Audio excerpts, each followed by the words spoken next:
ल सबै साथीहरूलाई गुड मर्निङ स्वागत छ यो बिहानीको सत्रमा। आज हामी नेतृत्व उत्प्रेरणा र मनोबल भन्ने शीर्षकमा छलफल गर्छौँ, डिस्कसन गर्छौँ र केही अध्ययन अध्यापन पनि गर्छौँ। यो अलिकति लामो हुने रहेछ। आज चाहिँ हामी नेतृत्व र निर्णय प्रक्रिया यो दुईटा सक्छौँ र भोलि त्यसपछि उत्प्रेरणा र मनोबलको टपिकमा थप हेर्नेछौँ। आजको चाहिँ अब प्रस्तुतिकरणको रूपरेखा के हुनेछ भनेर हेर्यो भने नेतृत्वको परिभाषा, प्रकार, शैली लगायतका चाहिँ अरू विषयका साथमा समस्या र यसका के छन्, नेतृत्वसँग सम्बन्धित कस्ता समस्याहरू छन् र समाधानका उपायहरू के हुन सक्दछन् भन्ने कुराहरू हेर्छौँ। त्यसपछि निर्णय निर्माणको परिभाषा, चरण, समस्या, समाधानका उपाय लगायतका अरू थप विषयहरू आजको सेसनमा हामी हेर्नेछौँ।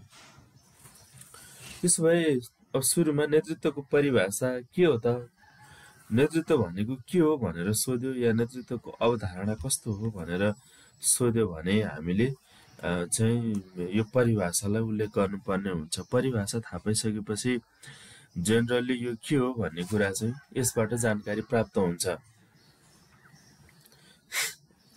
अब यसमा चाहिँ नेतृत्व भन्नाले कुनै समूह, संस्था वा समुदायलाई निश्चित उद्देश्य प्राप्त गर्न मार्गदर्शन, निर्देशन, समन्वय र प्रेरणा दिने प्रक्रिया हो। एक सफल नेताले आफ्ना अनुयायीहरूको भावनालाई बुझेर उनीहरूलाई लक्ष्यमा केन्द्रित गराउने र समुन्नत दिशामा अगाडि बढाउने कार्य गर्दछ भनेर भनिन्छ। नेता भनेको चाहिँ दुईटा कुरा हुनुपर्छ भन्छ क्या, यो function of followers and situation भन्छ क्या। नेतृत्व equal to leadership equal to function of followers and situation, F/S। एउटा चाहिँ नेतृत्व हुनको लागि उसको फलोअर्सहरू हुनुपर्छ र उसले चाहिँ सिचुएसन अनुसार डिसिजन गर्न सक्ने, सिचुएसन अनुसार काम गर्न सक्ने, सिचुएसन अनुसार फलोअर्सहरूलाई चाहिँ आफूले भनेको निर्णय र कार्य सम्पादनमा लगाउन सक्ने गरीको चाहिँ हुनुपर्छ। त्यो एउटा चाहिँ त्यो मात्र सफल नेतृत्व हो, नेता हो भन्ने कुरा चाहिँ गरिन्छ। उसले चाहिँ आफ्नो अनुयायीहरूको भावनालाई बुझ्नुपर्छ, अनुयायीहरूलाई चाहिँ मार्गदर्शन गर्ने, निर्देशन गर्ने, समन्वय र प्रेरणा दिने कार्यहरू चाहिँ नेतृत्वले गर्दछ। अब यो केही परिभाषाहरू चाहिँ हेर्न सकिन्छ। यसमा के भनिन्छ भने सेट पिटर ड्रुकरले चाहिँ के भनेका छन् भने effective leadership is not about making speeches or being liked, leadership is defined by the result. यो नेतृत्वले चाहिँ खालि भाषण गर्ने अथवा चाहिँ कसैलाई मन पराउने, कसैलाई चाहिँ कुराहरू सेयर गर्ने, माया गर्ने मात्र होइन कि उसले चाहिँ त्यो कामको चाहिँ नेतृत्वले चाहिँ कामको नतिजाबाट चाहिँ लिडरसिप के हो भन्ने कुरा परिभाषित गर्दछ भनेर भनिन्छ। वारेन बफेटले चाहिँ के भनेका छन् भने leadership is the capacity to translate vision into reality भनेका छन् क्या। कोहीसँग केही भिजन छ भने त्यसलाई रियालिटीमा चाहिँ लाने काम नेतृत्वले गर्दछ भन्ने कुरा गरेका छन्। केही आएको छ त पढ्दै गर्नुपर्छ सर, हजुरको नोट आएको छैन किन? ओके आज आउँछ है, आज आउँछ, अलिकति टाइमले नभएर हो।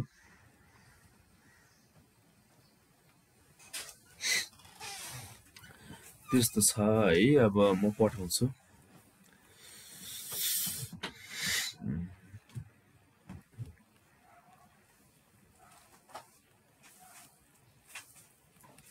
परिभाषा हेऱ्यौँ। त्यसपछि चाहिँ नेतृत्वको विशेषताहरू के हुन्छ भन्दा के क्यारेक्टरिस्टिक अफ लिडरसिप भन्ने कुरा चाहिँ नेतृत्वको विशेषताहरू चाहिँ के हो भन्दा नेतृत्वमा चाहिँ दृष्टिकोण हुनुपर्छ क्या। नेतृत्व भनेको चाहिँ एउटा भविष्यपरक सोच भएको, दृष्टिकोण भएको होइन, दीर्घकालीन लक्ष्य र मार्गदर्शन गर्ने सोच भएको चाहिँ व्यक्ति हुनुपर्छ। ऊ मात्रै नेता हुन सक्छ। अर्को चाहिँ सञ्चार क्षमता हुनु पर्यो कि कम्युनिकेसन स्किल, स्पष्ट, प्रेरणादायक र दोहोरो सञ्चारको शैली। सञ्चार गर्ने तर अस्पष्टले पनि भएन।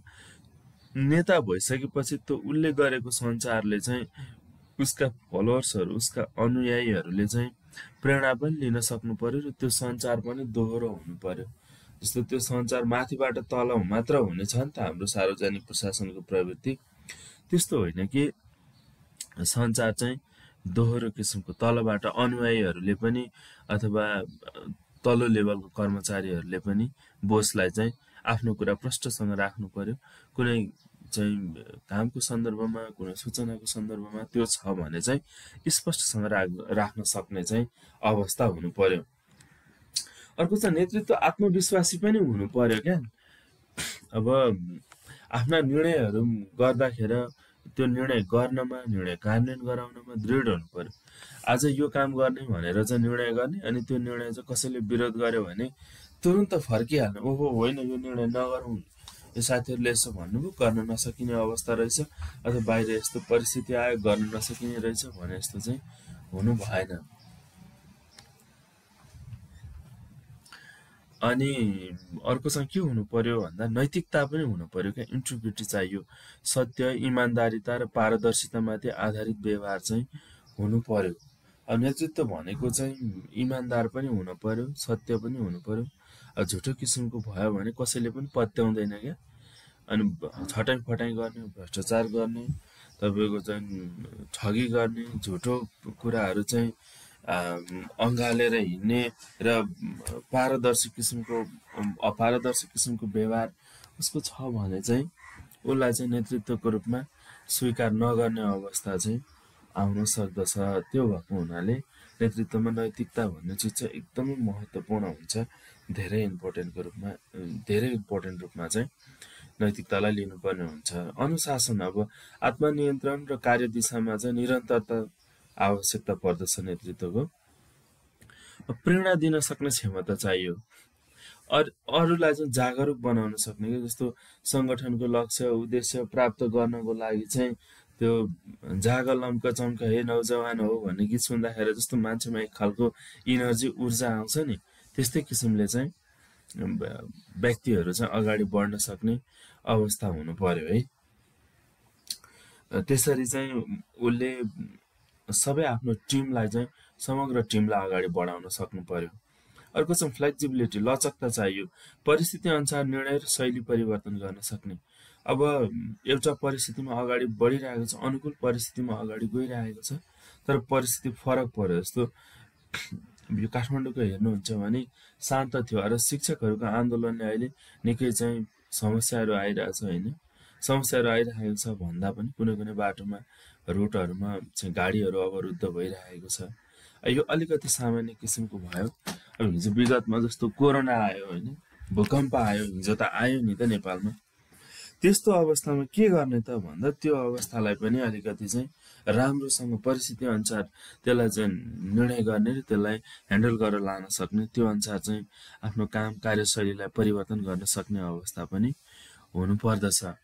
अर्को चाहिँ सहिष्णुता पनि चाहिन्छ। अब नेतृत्वले चाहिँ आलोचना र विचारको सम्मान गर्न सक्ने हो। कसैले तपाईमा चाहिँ यस्तो कमी कमजोरी भयो, तपाईँले यो पक्ष सुधार गर्नुपर्छ, अथवा तपाईँले गरेको काममा यो कमजोरी भयो, तपाईँले यो काम चाहिँ अलिक फरक ढङ्गले गर्नु होला, अथवा जनताको पक्षमा गर्नु होला, तपाईँ अलि चाहिँ स्वेच्छाचार तरिकाले चलिरहनु भएको छ, अलि डेमोक्रेटिक हुनु होला, यो कुराहरू भन्न सक्छ। र नेतृत्वले यी कुराहरूलाई चाहिँ स्वीकार गर्नुपर्ने हुन्छ कि आफूप्रति गरेको आलोचना, आफ्नो कामप्रति दिएको फिडब्याक, पृष्ठपोषणलाई चाहिँ नेतृत्वले स्वीकार गरेर त्यसलाई आत्मसात गर्दै र सुधार गर्दै अगाडि बढ्नुपर्ने अवस्था हुन्छ। अब त्यसो भए नेतृत्वका गुणहरू के हुन्छ त भन्ने कुरा हेरौँ होइन। नेतृत्व चाहिँ के हो रहेछ, कस्तो हुनुपर्छ, यसको सैद्धान्तिक हिसाबले हामीले हेरिसकेपछि अब हामी नेतृत्वको गुणहरू हेर्छौँ। क्वालिटिज अफ गुड लिडर के हुनुपर्छ भन्दाखेरि इमान्दारिता र निष्ठाको आवश्यकता पर्दछ। विश्वास आर्जन गर्ने आधार इमान्दारिता र निष्ठा भयो भने चाहिँ जो व्यक्ति इमान्दार छ होइन, त्यो उसलाई चाहिँ सबैले विश्वास गर्ने अवस्था चाहिँ रहन्छ। अर्को चाहिँ नेतृत्वमा सकारात्मक सोच हुनु पर्यो। सधैँ सबै कुरा चाहिँ कर्मचारीलाई पनि नकारात्मक रूपमा हेर्ने, कार्यालयको कामलाई पनि नकारात्मक रूपमा हेर्ने र समग्र अन्य बाहिर सेवाग्राहीलाई नकारात्मक रूपमा हेर्ने यो अवस्था हुनु भएन। यो चाहिँ नेतृत्वले सबैतिर समस्या मात्र देख्ने होइन कि समाधानमा केन्द्रित हुन पर्यो। प्रब्लम ओरिएन्टेड होइन, सल्युसन ओरिएन्टेड लिडरसिप चाहिँ हुनु पर्यो। त्यो भयो भने मात्रै चाहिँ सङ्गठनको लक्ष्य उद्देश्य प्राप्त गर्न सकिन्छ, सहज हुन्छ, समस्या नआउने अवस्था रहन्छ। समय व्यवस्थापन। अब समय व्यवस्थापन सङ्गठनको लागि यति धेरै महत्त्वपूर्ण कुरा हो। तपाईले उपयुक्त समयमा समय व्यवस्थापन गर्न सक्नु भएन भने र प्राथमिकता निर्धारण गर्न सक्नु भएन भने सङ्गठन चाहिँ तोकिएको लक्ष्यमा अगाडि बढ्न नसक्ने अवस्था आउँछ। जस्तो एउटा चाहिँ एकदमै महत्त्वपूर्ण काम छ होइन, त्यो काम गरेन भने चाहिँ एकदमै ठुलो समस्या आउनेवाला छ। तर उसले चाहिँ कस्तो काममा ध्यान दियो भन्दा कार्यालयको काम भन्दा पनि भाषण गर्ने काममा, सभा सम्मेलनमा उपस्थित हुने काममा गएर कामको प्राथमिकता छुट्याउन सकेन भने पनि त्यो चाहिँ नेतृत्वको गुणमा पर्दैन। त्यो भएको हुनाले प्राथमिकता निर्धारणमा चाहिँ दक्ष हुनुपर्छ। अर्को टिमवर्कमा विश्वास। यो टिमवर्क चाहिँ एकदम महत्त्वपूर्ण छ सङ्गठनको लागि। अब collective genius versus one man army भन्छ। वान म्यान आर्मी होइन कि कलेक्टिभ जिनियस हुनु पर्यो। सबै व्यक्ति चाहिँ सङ्गठनको लागि उत्तिकै आवश्यक छन् भन्ने हिसाबले टिमवर्क बनाएर चाहिँ समूहमा काम गर्ने खालको हुनु पर्यो भन्ने कुरा चाहिँ हो। अर्को छ भावनात्मक बुद्धिमत्ता भन्छ होइन, आफ्ना र अरूका भावना बुझ्ने। अब आफूलाई परेको समस्या एकदमै ठुलो ठान्ने तर अरू चाहिँ सबअर्डिनेटहरूको, अरू फलोवर्सहरूको, अरू कर्मचारीहरूको समस्या नबुझ्ने अवस्था चाहिँ आउनु भएन। त्यो भएको हुनाले चाहिँ भावनात्मक बुद्धिमत्ता, इमोसनल इन्टेलिजेन्स भन्छ यसलाई। अहिले चाहिँ अब एआई पनि छ, इआई, यो चाहिँ इआई हो, एआई होइन इआई हो है। इमोसनल इन्टेलिजेन्स पनि हुन पर्यो। र सृजनशीलता र नवप्रवर्धन पनि चाहियो सङ्गठनमा। अब सङ्गठनभित्र चाहिँ कस्तो हुन्छ भने सङ्गठन इनोभेटिभ हुन सकेन भने उसले नयाँ नयाँ ढङ्गले, नयाँ सोचले, नयाँ शैलीले, नयाँ प्रविधि अपनाएर कार्य सम्पादन गर्दैन र त्यो सङ्गठन चाहिँ एकदमै पछौटे अवस्थामा रहने स्थिति हुन्छ। त्यो भएकोले नयाँ विचारको सम्मान र प्रयोग गर्ने कुरा चाहिँ नेतृत्वको गुणभित्र पर्दछ र नेतृत्वले त्यो गर्न एकदमै जरुरी छ, आवश्यक छ।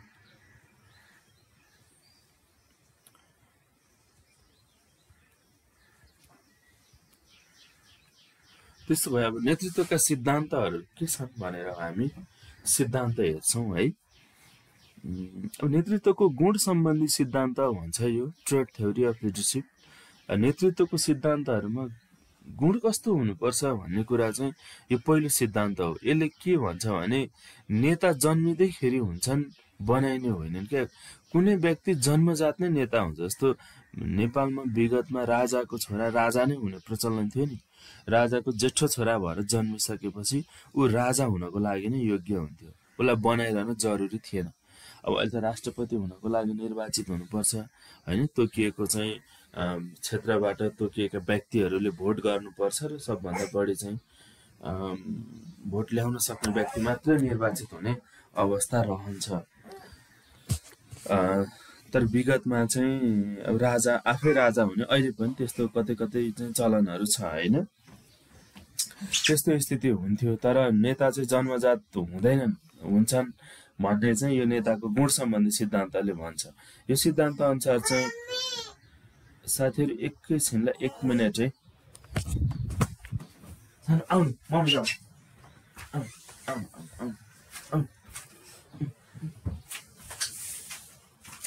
सुन न, त्यो ढोका खोला खोला उठिदिइहाल्यो न।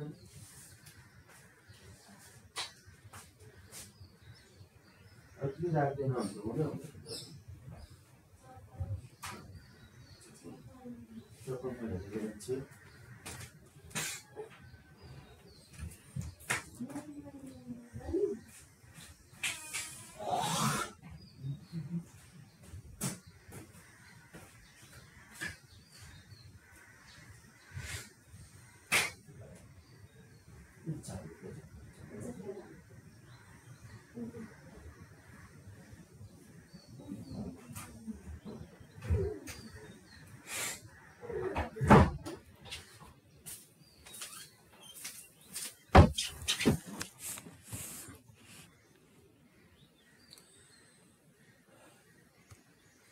ओके ल यहाँ अलिकति थोरै डिस्टर्ब हुन गयो है।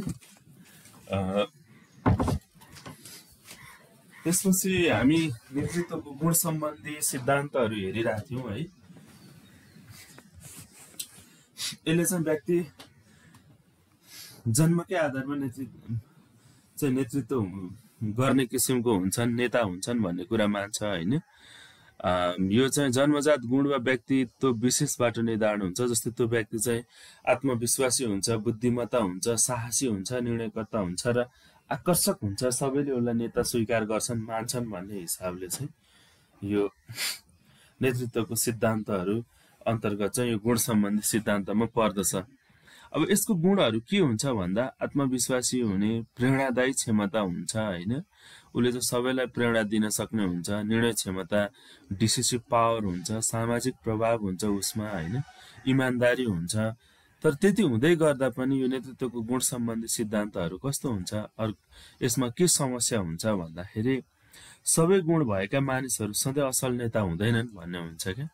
अब एउटै व्यक्ति सधैँभरि नेता हुने, पावर टेन्स टु करप्ट र भन्छ क्या। जस्तो तपाईँको चाहिँ कुनै व्यक्तिलाई सधैँभरि पावर भयो भने त्यो व्यक्ति चाहिँ सधैँभरि पावरमा रहिरह्यो, उसँग चाहिँ पावर कन्टिन्यू हुने अवस्था भयो भने ऊ निरङ्कुश हुँदै जान्छ र करप्टेड हुने अवस्था आउँछ। त्यो भएकोले चाहिँ ऊ सधैँभरि असल नहुने अवस्था चाहिँ आउँछ। त्यसले गर्दाखेरि चाहिँ के भनिन्छ भने नेतृत्व केवल गुण होइन, परिस्थितिजन्य र व्यवहारिक कुरा पनि हो भनिन्छ। त्यसो हुँदाखेरि जन्मजात आधारमा नेतृत्व हुने कुरा यसको गुण सम्बन्धी सिद्धान्तले भन्छ। तर अहिले विश्वव्यापी रूपमा त्यसलाई धेरै स्वीकार गरिने अवस्था भने चाहिँ छैन।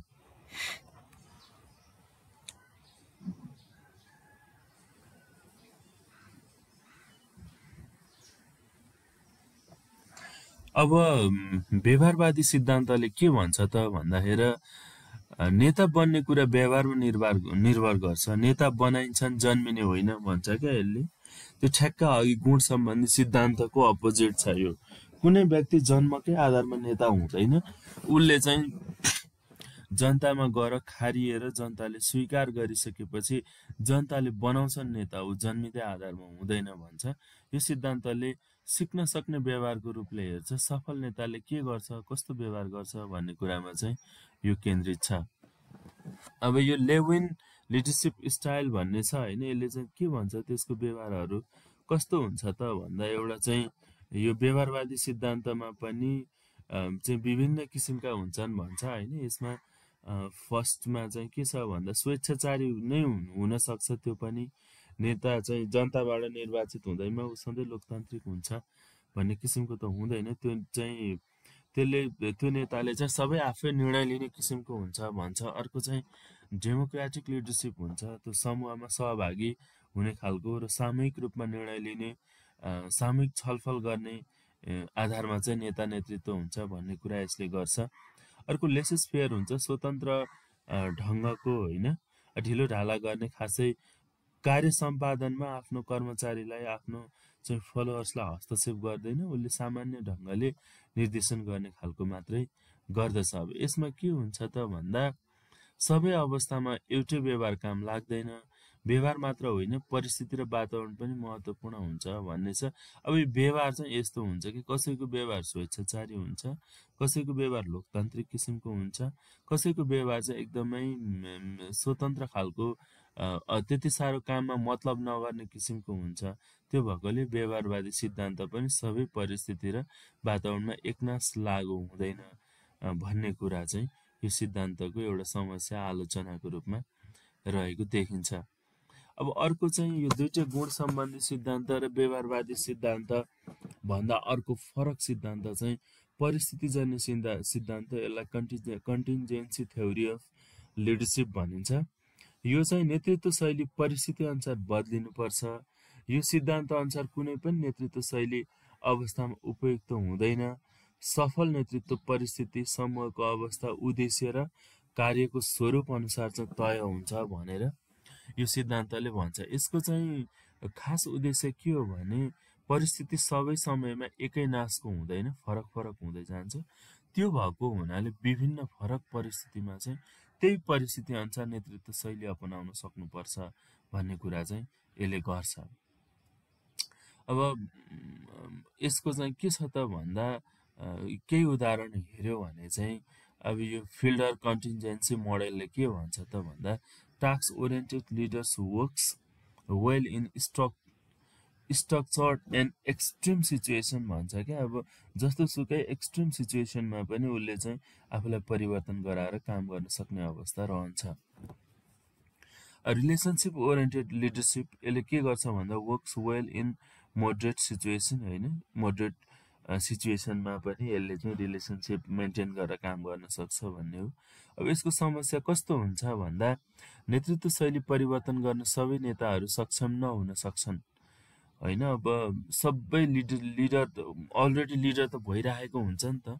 परिस्थिति अनुसार हामीले नयाँ नयाँ लिडर तत्काल त बनाउन सक्दैनौँ, तर त्यो परिस्थिति अनुसार चेन्ज भएन भने ऊ बिस्तारै परिवर्तन हुन्छ।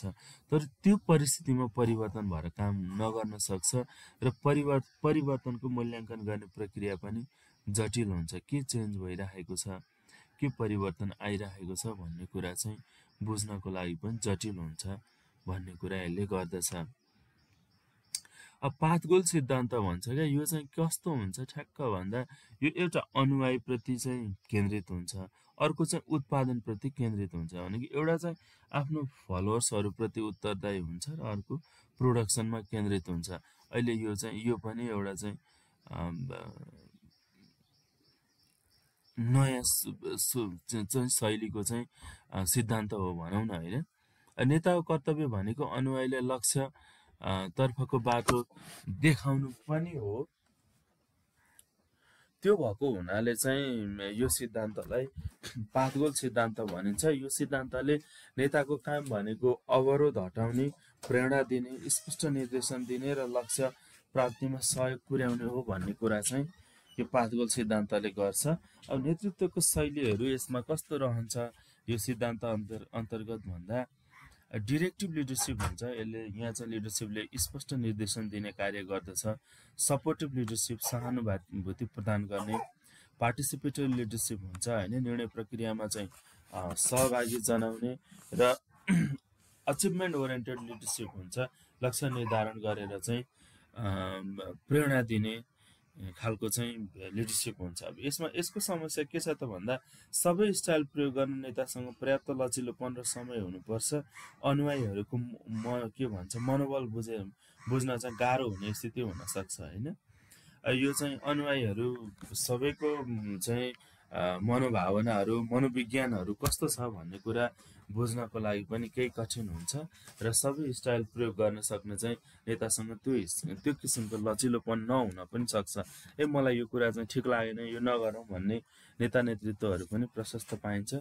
आफ्नो कुरा जे छ त्यसलाई चाहिँ म लागू गर्छु भन्ने किसिमका व्यक्तिहरू चाहिँ धेरै हुने गर्दछन्। त्यसले गर्दाखेरि पनि के हुन्छ त भन्दा सबै चाहिँ नेताहरू नेतृत्वहरू चाहिँ सँग चाहिँ सबै सिद्धान्तलाई चाहिँ प्रयोग गर्न सक्ने लचिलोपन उनीहरूमा नहुन सक्ने अवस्था रहन्छ। त्यो समस्याको रूपमा छ।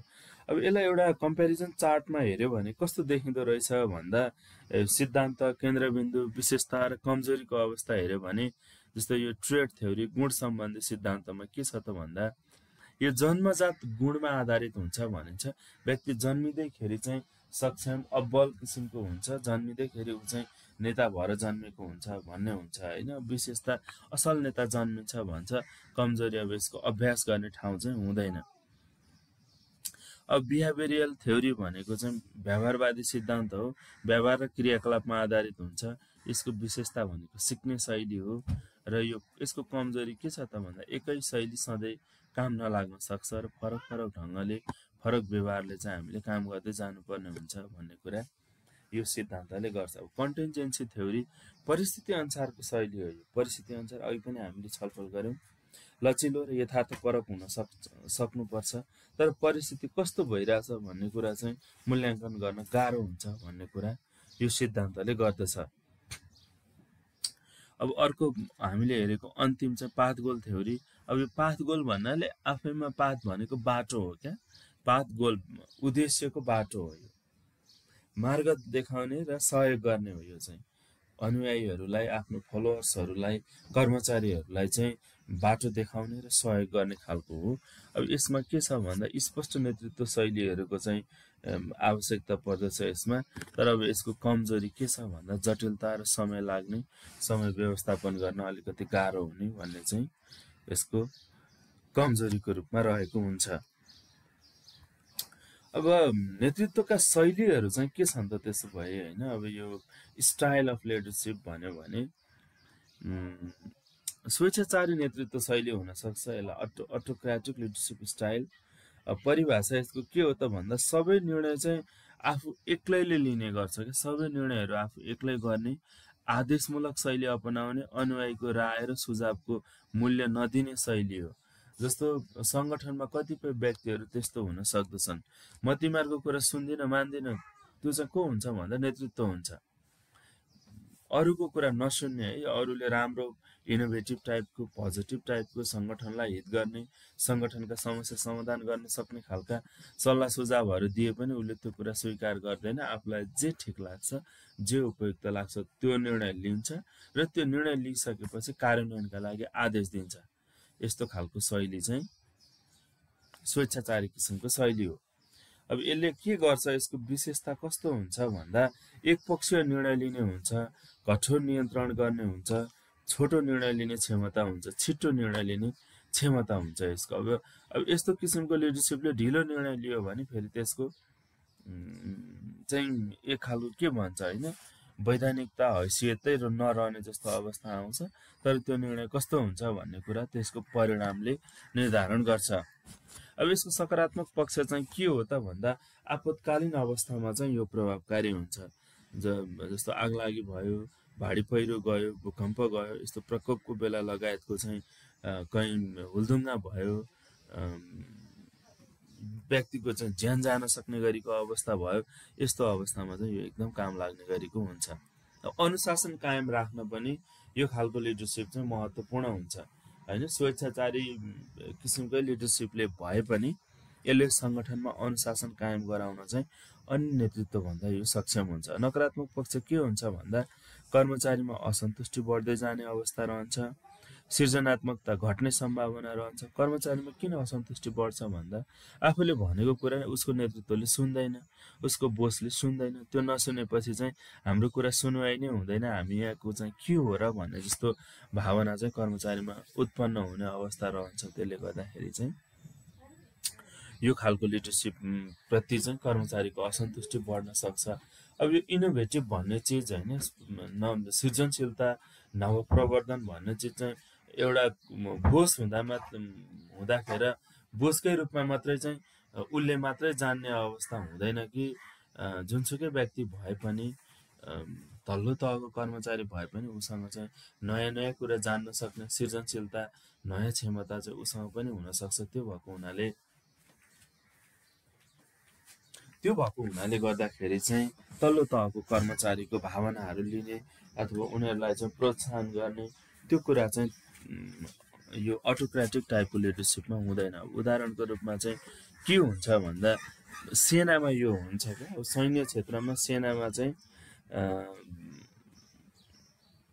एकदमै तपाईँहरूले देख्नुभएको छ नि त, त्यहाँको चेन अफ कमान्ड, त्यहाँको चाहिँ अनुशासनको प्रवृत्ति कडा हुन्छ, कडा प्रशासनिक व्यवस्था। यो सेना सँगसँगै अब यता प्रशासनतिर हेऱ्यो भने पनि सिडिओ कार्यालय अलिकति त्यस्तै खालको कडा अनुशासनमा रहेको हुन्छ भनिन्छ होइन, त्यस्तो चाहिँ रहन्छ। अब अर्को के हुन्छ त भन्दा यो चाहिँ अटोक्रेटिकबाट अर्को डेमोक्रेटिक लिडरसिपको स्टाइल हुन्छ क्या। अब यो डेमोक्रेटिक लिडरसिपले के गर्दछ त भन्दा निर्णय प्रक्रियामा सबै सदस्यको राय लिने, सुझावलाई ध्यान दिने र सामूहिक सहमतिको आधारमा निर्णय गर्ने शैली चाहिँ यसको हुन्छ। अब अहिलेकोले के गर्थ्यो भन्दा त सबै निर्णय आफै लिन्थ्यो र आदेश दिने गर्थ्यो। अब यसमा चाहिँ निर्णय गर्नु पर्यो भने सबै सदस्यहरूको राय लिन्छ, सुझावलाई ध्यान दिन्छ र सामूहिक सहमतिको आधारमा मात्रै निर्णय लिन्छ र कार्यान्वयनमा जाने अवस्था चाहिँ रहन्छ। अब यसको विशेषता के हो त भनेर हेऱ्यो भने सहभागितामूलक सोच हुन्छ, खुल्ला सञ्चार हुन्छ र उच्च मनोबल कायम गर्ने चाहिँ यसको सोच रहेको हुन्छ। यसको सकारात्मक पक्ष कर्मचारी सन्तुष्ट हुन्छ, सृजनशीलता र नवप्रवर्धनको विकास हुन्छ। यसमा किन त्यस्तो हुन्छ त भन्दा सबै कर्मचारीहरूले चाहिँ निर्णय, कार्य सम्पादन लगायतको सबै प्रक्रियामा चाहिँ सामूहिक हिसाबले सहभागी हुने अवसर प्राप्त गर्दछन्। त्यसो हुँदाखेरि उनीहरूको नेतृत्वप्रतिको चाहिँ नकारात्मकपन, असन्तुष्टिहरू कम भएर सृजनशीलता, नवप्रवर्धन चाहिँ विकास हुने अवस्था रहन्छ। यसको नकारात्मक पक्ष पनि हुन्छ। फेरि के हुन्छ त भन्दा सबैलाई चाहिँ सहमतिमा ल्याएर निर्णय गर्नुपर्ने भएको हुनाले कुनै व्यक्ति त्यो निर्णय उप चाहिँ उसको असन्तुष्टि रहन सक्छ, अथवा असन्तुष्टि मात्रै होइन उसको चाहिँ त्यो निर्णयमा असहमत हुन सक्दछ। त्यो भयो भने निर्णय गर्नु ढिलाइ हुन्छ, सबैको राय मिल्न कठिन पनि हुन्छ। जस्तो अब हामी यहीँ बसेको 10 जना व्यक्तिहरूले एउटा निर्णय गर्नुपर्ने अवस्था रह्यो भने निर्णय गर्नको लागि हामी सबैको मन, सबैको विचार, सबैको सोच एकै किसिमको हुँदैन। त्यो भएको हुनाले चाहिँ यो निर्णय लिन चाहिँ ढिलो हुने अवस्था र सबैको राय मिल्न चाहिँ नमिल्ने अवस्थाहरू रहन सक्दछ।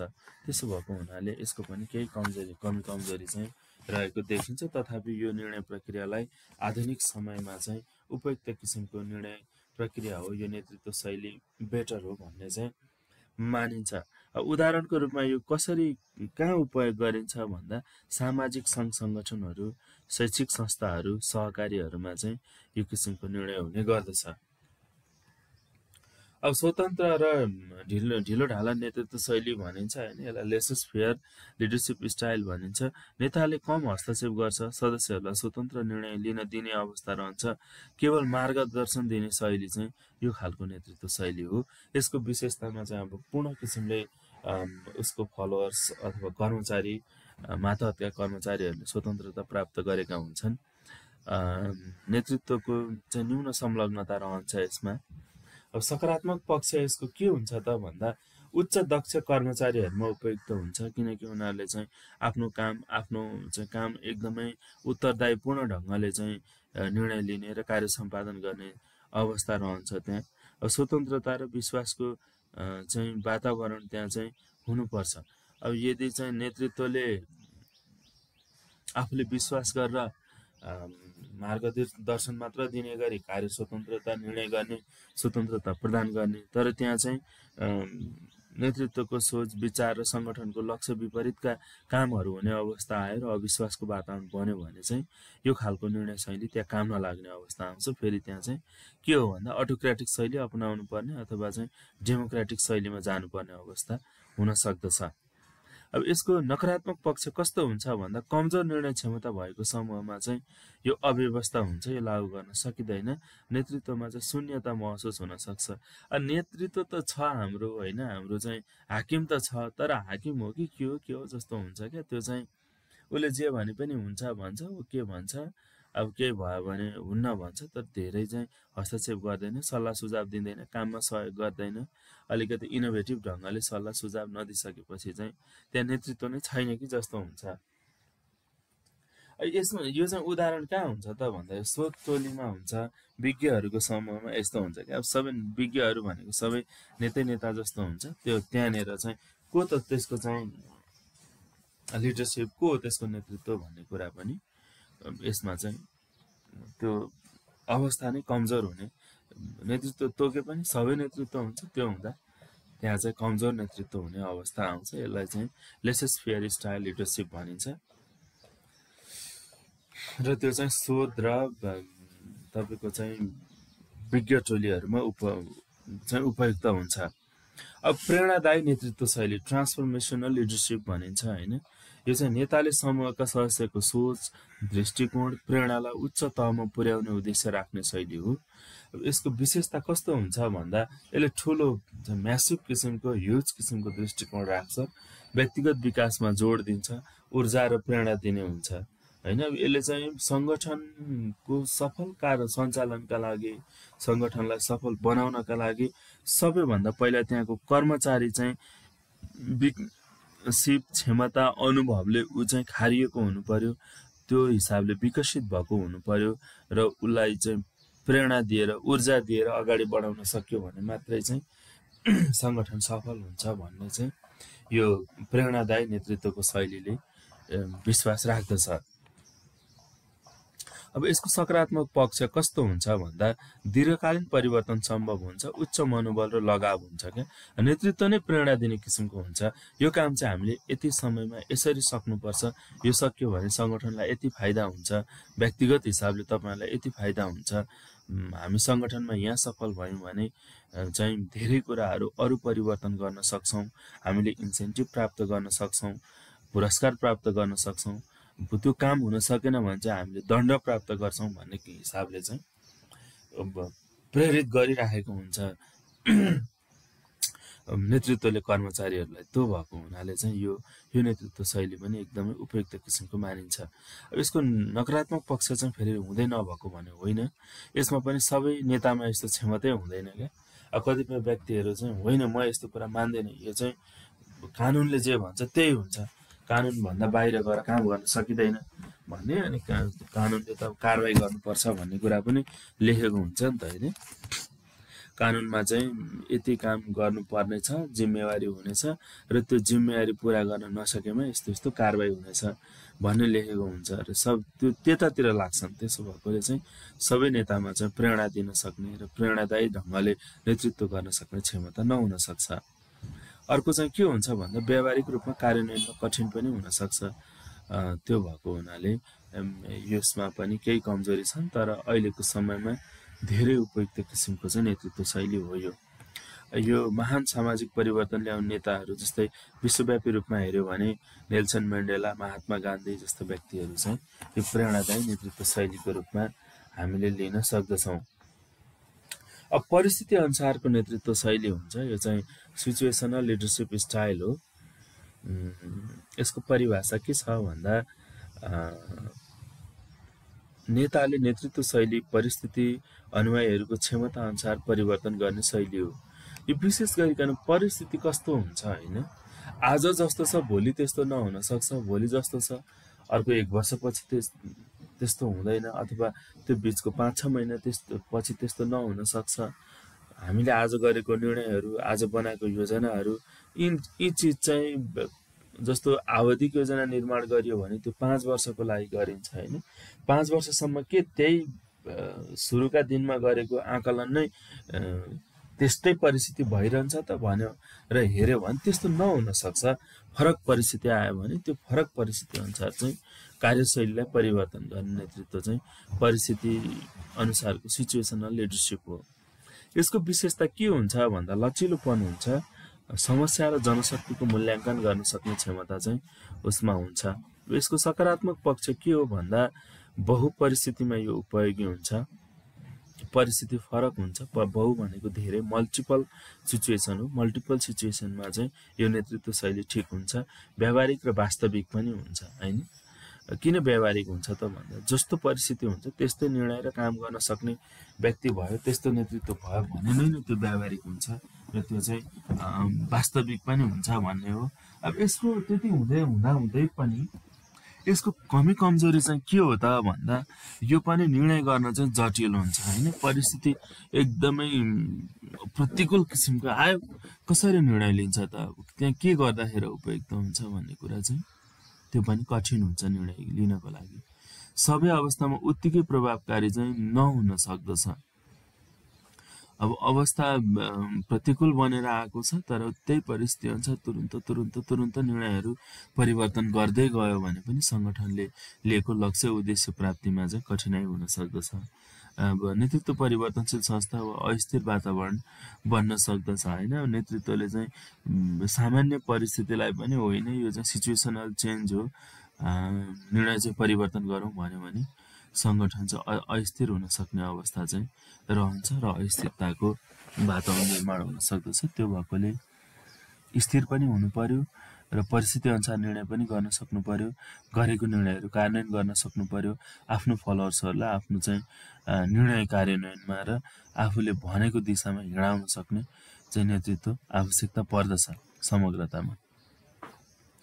अब नेतृत्वका कार्यहरू चाहिँ के हुन्छन् भन्ने कुरा हेरौँ है। अब हामीले सैद्धान्तिक हिसाबले हेऱ्यौँ, नेतृत्व कस्तो हुनुपर्दछ भन्ने कुरा हेऱ्यौँ।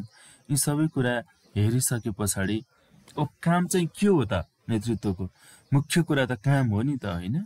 काम के हुनुपर्दछ भनेर हेर्दाखेरि अब नेतृत्वको पहिलो काम भनेको दृष्टिकोण र लक्ष्य निर्धारण गर्ने, सेटिङ भिजन एन्ड गोल भन्छ होइन। अब सङ्गठन कता जान्छ, अथवा सङ्गठन मात्रै नभनौँ, हामीले हाम्रो परिवारमा पनि नेतृत्व हुन्छ नि त होइन। कुनै व्यक्ति चाहिँ एउटा चाहिँ नेतृत्वदायी भूमिकामा हुन्छ परिवारमा। अब परिवारले चाहिँ हामी आज के गर्छौँ, भोलि के गर्छौँ, 1 वर्षसम्ममा के गर्छौँ होइन। परिवारभित्रको कोही व्यक्ति चाहिँ कमाउने व्यक्ति होला, उसले कसरी कमाउँछ, कुनै व्यक्तिहरू पढ्ने व्यक्तिहरू होलान्, जस्तो अहिले तपाईँ हामी पढ्दैछौँ होइन। पढ्ने व्यक्तिहरूले चाहिँ कति समयभित्र पढिसक्ने, लोकसेवाको परीक्षा कति समयमा पास गरिसक्ने, र त्यसपछि सेटल भइसकेपछि फेरि परिवारलाई व्यवस्थापन गर्ने के गर्ने हो, यस्तो दृष्टिकोणहरू चाहिँ बनाइसक्यो। अब सङ्गठनमा पनि त्यो कस्तो किसिमको सङ्गठन हो त। अब सेवा प्रवाह गर्ने सङ्गठन हो भने सेवाग्राहीलाई चाहिँ कसरी छिटो छरितो सुविधा सम्पन्न तरिकाले र कस्ट इफेक्टिभ तरिकाले सेवा प्रवाह गर्न सकिन्छ भन्ने कुरा हेर्ने होला मुख्य रूपमा। अब विकास निर्माणसँग सम्बन्धित त्यो सङ्गठन हो भने उसले चाहिँ समयमै तोकिएको लागत, समय र गुणस्तरमा कसरी विकास निर्माणका कार्य सम्पन्न गर्ने भन्ने कुरा चाहिँ हुन सक्दछ होइन।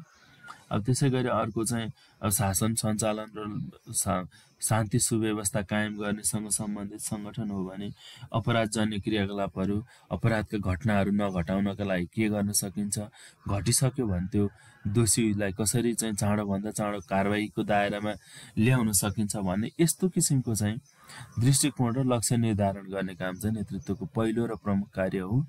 यो समूह, संस्था र राष्ट्रका लागि चाहिँ यो एकदमै धेरै जरुरी हुन्छ। अब दीर्घकालीन दृष्टिकोण निर्माण गर्ने कुरा हुन्छ होइन। दीर्घकालीन दृष्टिकोण निर्माण गर्नुपर्छ, त्यसलाई तयार गर्नुपर्छ र प्राप्त गर्नका लागि उपयुक्त लक्ष्य निर्धारण गर्ने कुरा हो।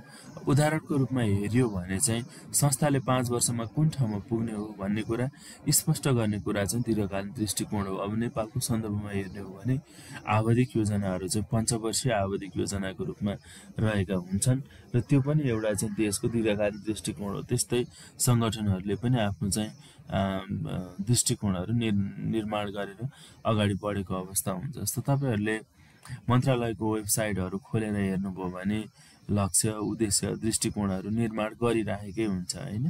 अब मन्त्रालय अन्तर्गतका कार्यालयहरू हुन्छन्, त्यो भएको हुनाले कार्यालयले पनि तालुक मन्त्रालयले जे उद्देश्य लक्ष्य निर्धारण गरेको हुन्छ त्यसलाई फलो गर्नु उनीहरूको चाहिँ कर्तव्य हुन्छ। जस्तो मन्त्रालय हेऱ्यो भने त्यो अन्तर्गतका विभाग, त्यो अन्तर्गतका चाहिँ प्रादेशिक स्तरका, जिल्ला स्तरका कार्यहरू चाहिँ उसको फलोअर्सको रूपमा रहेका हुन्छन्। योजना र रणनीति निर्माण गर्ने, उद्देश्य प्राप्तिको लागि आवश्यक कार्ययोजना बनाउने, प्राथमिकता तय गर्ने र स्पष्ट रणनीति बनाउने कार्य चाहिँ कसले गर्दछ त भन्दा नेतृत्वले गर्नुपर्ने आवश्यकता हुन्छ।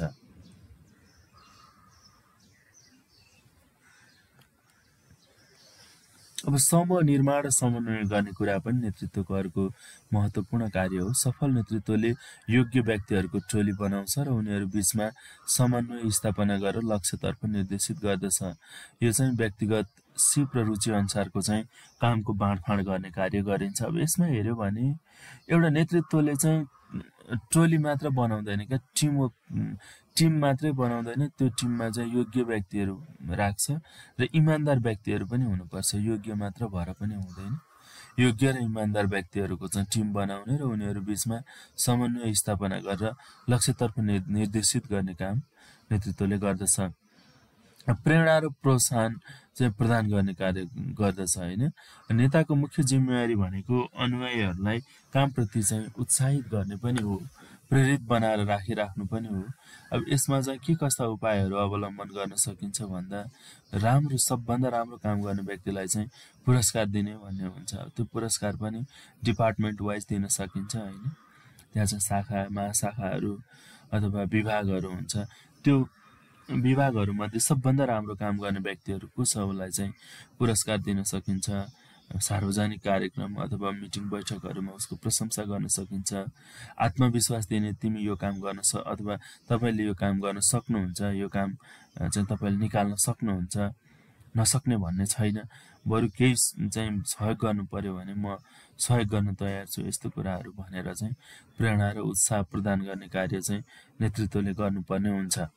भोलि तपाईँ पनि कर्मचारीको रूपमा, नायब सुब्बाको रूपमा, खरिदारको रूपमा अथवा अफिसरको रूपमा चाहिँ सङ्गठनमा प्रवेश गर्नुभयो भने प्रवेश गरिसकेपछि तपाईँको हाकिम तपाईँभन्दा अलिकति माथिल्लो लेभलको हुन्छ। उसले चाहिँ एक किसिमको प्रेरणा र उत्साह प्रदान गर्ने, तपाईँलाई समूह बनाएर चाहिँ समूहमा काम गराउने कामहरू चाहिँ नेतृत्वले गराउने गर्दछ र त्यहाँ सहभागी भएर तपाईँले उत्साहपूर्ण ढङ्गले चाहिँ काम गर्नुपर्ने अवस्था हुन्छ। अब सञ्चारको व्यवस्थापन, इफेक्टिभ कम्युनिकेसन हैन, यो सङ्गठनमा एकदमै धेरै महत्त्वपूर्ण छ। नेतृत्वले माथि र तल दुवैतर्फ सकारात्मक, पारदर्शी र दुईतर्फी सञ्चार प्रणालीको विकास गर्नुपर्दछ। निर्देशन दिने मात्र होइन, सुझाव सुन्ने वातावरण पनि बनाउनुपर्छ भन्छ हैन। अब धेरै सङ्गठनमा के हुन्छ भने तपाईँहरू कति अहिले पनि काहीँ न काहीँ कार्यरत हुनुहुन्छ होला, माथिल्लो तहले भनिसकेपछि त्यो चाहिँ तल्लो तहले मान्नै पर्छ, त्यो हिसाब त्यो निर्देशन आदेश बमोजिम काम गर्नै पर्दछ भन्ने सङ्गठनको धेरै पद्धति हुन्छ। अझ सुरक्षा निकायसँगमा त त्यो एकदमै चेन अफ कमान्ड भन्छ र त्यो कार्यान्वयन गर्नु चाहिँ मातहतका कर्मचारीहरूको कर्तव्य नै हुन आउँछ र अन्य सङ्गठनको पनि त्यही शैली र प्रवृत्ति हुन्छ।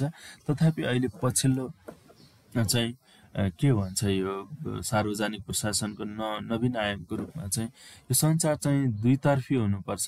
निर्देशन दिने मात्र होइन, सुझाव सुन्ने किसिमले तलका कुराहरू पनि माथिल्लो नेतृत्वले सुन्नुपर्छ भन्ने कुरा चाहिँ छ। निर्देशन र मार्गदर्शन गर्ने कुरा, नेताले समूहलाई कहाँ जानुपर्छ, कसरी जानुपर्छ भनेर मार्गदर्शन गर्छ, अनुगमन गर्छ र सही बाटोमा चाहिँ राख्ने काम गर्दछ। समस्या आउँदा समाधानको उपाय देखाउने कार्य चाहिँ नेतृत्वको महत्त्वपूर्ण कार्यको रूपमा रहन्छ। यसो गर्न सक्यो भने मात्रै सङ्गठनको लक्ष्य उद्देश्य प्राप्त हुने अवस्था रहन्छ। अब अर्को चाहिँ के हो त, अर्को काम भनेको निर्णय गर्ने, डिसिजन मेकिङको काम अर्को महत्त्वपूर्ण हो। नेतृत्वले समयमै सूचनामा आधारित र व्यवहारिक निर्णयहरू लिनुपर्दछ। दुविधा र सङ्कटको समयमा ठोस निर्णय गर्न सक्ने अवस्था हुनुपर्छ। कुनै निर्णय गर्नको लागि दुविधा छ, सङ्कटको अवस्थाहरू आइरहेको छ र समयमा उपयुक्त किसिमले निर्णय लिन सकेन भने ठुलो क्षति हुने अवस्था छ। जस्तै काहीँ चाहिँ दोहोरो समूहले भिडन्त गरिरहेको छ, त्यहाँ कर्फ्यू लाउने निर्णय गर्न सकिएन, त्यहाँ सुरक्षा प्रदान गर्ने निर्णय गर्न सकिएन भने चाहिँ ठुलो धनजनको चाहिँ क्षति हुने अवस्था आउँछ। त्यो भएको हुनाले चाहिँ दुविधा र सङ्कटको अवस्थामा चाहिँ ठोस निर्णय लिन सक्ने व्यक्ति हुन आवश्यक छ। अर्को अब समस्या समाधान गर्ने होइन, सङ्गठनमा व्यक्तिगत हिसाबले समस्याहरू आउन सक्छ र त्यो समस्यालाई चाहिँ कार्यक्रम, योजना वा समूहमा उत्पन्न हुने जुन समस्याहरू हुन्छन् त्यो समस्याको पहिचान गरेर समाधान गर्न सक्ने क्षमता चाहिँ नेतृत्वको महत्त्वपूर्ण कार्य हो। लचिलो सोच, सुझबुझ र अनुभवको प्रयोग चाहिँ यसरी समस्या समाधानमा गर्न सक्नुपर्दछ। सङ्गठन र चाहिँ कर्मचारीहरूमा आफ्नो फलोअर्सहरूमा आएको समस्याको समाधान गर्न सकेन भने पनि त्यो नेतृत्वलाई फेरि स्वीकार गर्ने अवस्था रहँदैन। त्यो भएकोले समस्या समाधान चाहिँ नेतृत्वको एकदमै ठुलो र महत्त्वपूर्ण कार्यको रूपमा चाहिँ रहेको हुन्छ। अब मूल्याङ्कन र अनुगमन गर्ने कुरा, कुन काम कति सफल भयो भन्ने मूल्याङ्कन र समुचित अनुगमन गरी आवश्यक सुधार गर्ने कार्य नेताले गर्दछ। जिम्मेवारी, कार्य सम्पादन र उपलब्धिको विश्लेषण गर्ने काम पनि गर्नुपर्दछ। अब यो आफू अन्तर्गतका कर्मचारीहरूलाई जिम्मेवारी दिँदा के जिम्मेवारीहरू तोकेर दिएको थियो र कति कार्य सम्पादन गरेर त्यो चाहिँ प्राप्त जिम्मेवारी माइनस भएको काम इक्वल टु चाहिँ उपलब्धि हुन्छ, त्यो कुराको विश्लेषण गरेर त्यसमा के समस्याहरू देखिरहेको छ त्यसलाई सुधार गरेर फेरि काम गर्ने कुरा चाहिँ यसरी अनुगमन मूल्याङ्कन अन्तर्गत नेतृत्वको कार्य हुन आउँछ। अर्को सिप विकास र प्रशिक्षणको कुरा छ, क्यापासिटी बिल्डिङ होइन। अब सङ्गठनलाई अगाडि बढाउनको लागि चाहिँ समूहका सदस्यहरूको सिप, ज्ञान र मनोबलको विकासमा चाहिँ ध्यान दिनुपर्ने हुन्छ। तालिम, कार्यशाला, सहजीकरण जस्ता चाहिँ कार्यहरू मार्फत टिमलाई चाहिँ अगाडि बढाउनुपर्छ र त्यहाँ अर्को मुख्य कुरा नेतृत्वको भनेको टिमबाटै भविष्यको नेताको रूपमा चाहिँ अरू व्यक्तिलाई विकास गरेर अगाडि बढाउनु पर्ने कुरा पनि त्यत्तिकै महत्त्वपूर्ण छ। अब नेतृत्वका स्रोतहरू के हो त? सोर्स अफ लिडरसिप के हुन सक्छन् भन्दा वैधानिक स्रोत हुन्छ होइन। अब पद वा अधिकारबाट नेतृत्व प्राप्त हुन्छ। कुनै व्यक्ति चाहिँ सहसचिवको रूपमा छ भने ऊ चाहिँ प्रमुख जिल्ला अधिकारी हुन योग्य हुन्छ। अब गाउँपालिकाको हकमा चाहिँ शाखा अधिकृत छ भने प्रमुख प्रशासकीय अधिकृत हुन चाहिँ ऊ योग्य हुन्छ। अब कसैलाई त्यस्तै अधिकार प्राप्त हुन्छ र यसरी चाहिँ नेतृत्व प्राप्त हुने स्रोत हो यो। अब विशेषज्ञता, ज्ञान र सिपका कारण मान्यता प्राप्त नेतृत्व।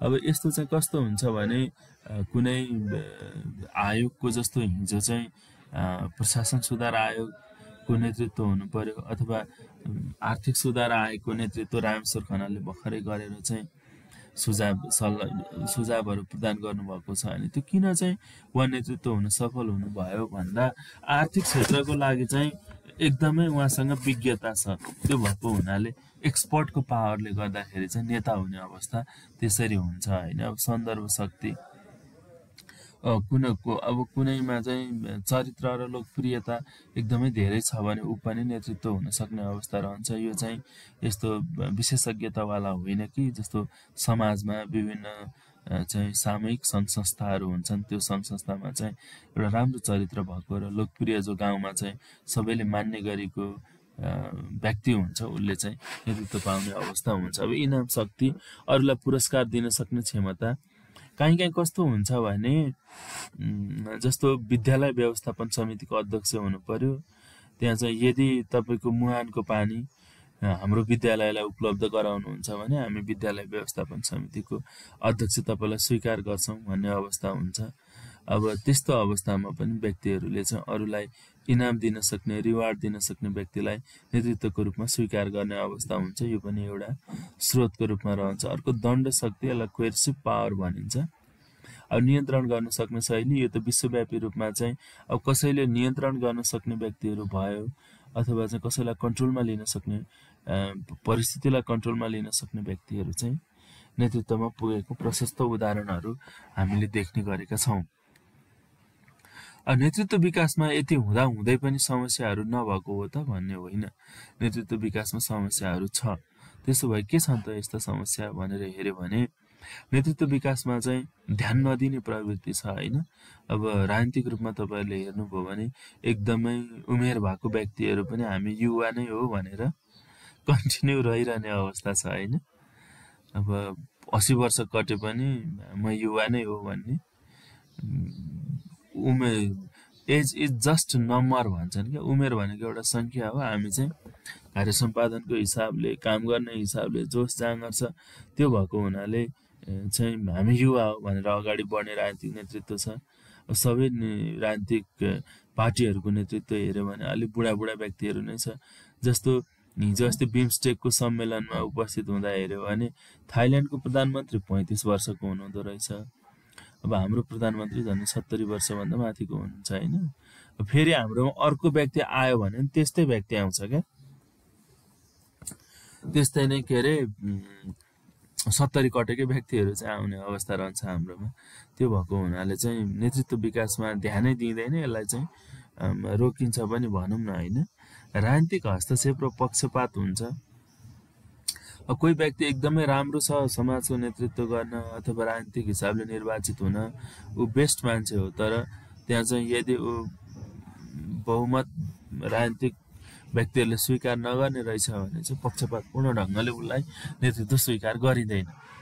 आत्मकेन्द्रित सोच र अहङ्कारहरू छ, सञ्चारमा अपारदर्शिता छ, तालिमको अभाव र अवसरको कमीको कारणले पनि नेतृत्वहरू विकास हुन सकिरहेको अवस्था छैन।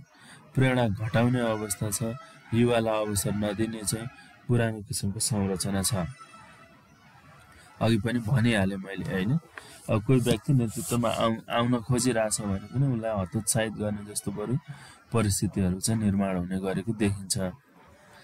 यसको समाधानको उपायहरू के होला त भनेर हेऱ्यो भने नेतृत्व तालिम र क्षमता अभिवृद्धिका कार्यक्रमहरू सञ्चालन गर्ने, शिक्षा प्रणालीमा नेतृत्वको विषयलाई चाहिँ समावेश गर्ने होइन, विद्यालय विश्वविद्यालयका चाहिँ क्षेत्रमा चाहिँ नेतृत्वको विषय समावेश गर्नुपर्छ। युवा नेतृत्वलाई प्रोत्साहन र अवसर प्रदान गर्ने, कार्य सम्पादन मूल्याङ्कन प्रणाली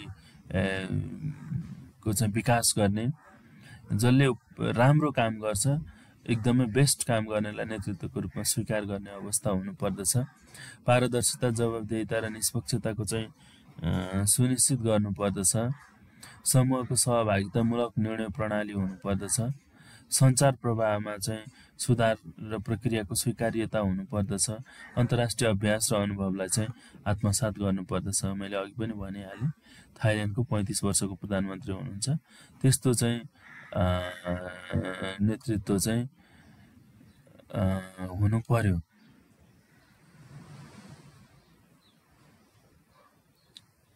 तानाशाही नेतृत्व शैली बुझाइदिनु न सर भन्नुभएको रहेछ। नोट आउँछ कि नै सर? नोट आउँछ, नोट आज आउँछ है। मैले अलिकति केही करेक्सन गर्नुपर्ने भएको थोरै हो। तानाशाही नेतृत्व शैली भनेको अटोक्रेटिक नेतृत्व शैली हो।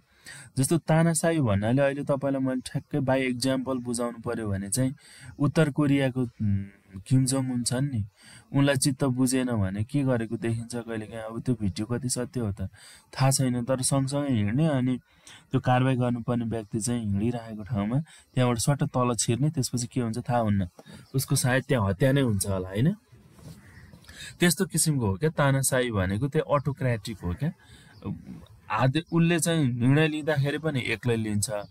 जस्तो तपाईँ हामी सङ्गठनमा कार्य गरिरहेका छौँ, तर यदि हाम्रो सङ्गठनको बोस, सङ्गठनको हाकिम चाहिँ तानाशाही प्रवृत्तिको छ भने तपाईँले चाहिँ तपाईँलाई केही कुरा काम गर्दै गर्दाखेरि थाहा भयो, तपाईँलाई थाहा भएर त्यसको समाधान तपाईँसँग गर्न सक्नुहुन्छ भने पनि तपाईँले उसलाई गएर सुनाउन सक्नुहुन्न क्या। उसले तपाईँको कुरा सुन्दैन, उसलाई जे ठिक लाग्छ त्यही नै तपाईँलाई चाहिँ आदेशको रूपमा दिन्छ र त्यसको पालना गर्नु तपाईँको कर्तव्य हुन्छ। त्यस्तो खालको नेतृत्व शैलीलाई चाहिँ के भनिन्छ त भन्दा तानाशाही नेतृत्व शैली भनिन्छ। तर अहिले विश्वव्यापी रूपमा तानाशाही भन्दा पनि डेमोक्रेटिक र प्रेरणादायी नेतृत्व शैली आवश्यक छ भन्ने कुरा चाहिँ गरिन्छ। अब परिस्थितिजन्य नेतृत्व पनि आवश्यक छ।